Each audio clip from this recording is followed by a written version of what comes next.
दाता साहब रहमतुल्लाह अलैह फरमाते हैं हमारी तालीमात हैं कि अपने दुख दर्द दुनियादारों से बयान नहीं करने, सवाल का दरवाजा लोगों के सामने खोलना।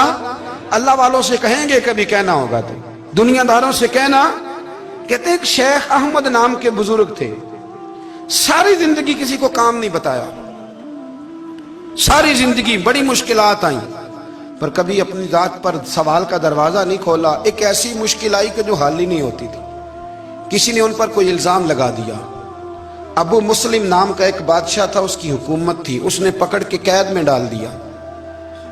अब कैद में है, जुर्म लग गया है, फर्दे जुर्म आयद हो गई है, जेल में है।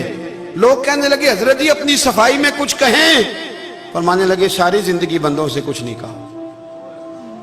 अल्लाह रसूल को पता है मैं बेगुनाह हूं, मुझे कहने की जरूरत नहीं। दाता गानी बख्श अली हजवेरी ने लिखा है, दाता साहब कहते हैं तू यकीन कामिल तो पैदा कर, तू ईमान तो पुख्ता कर।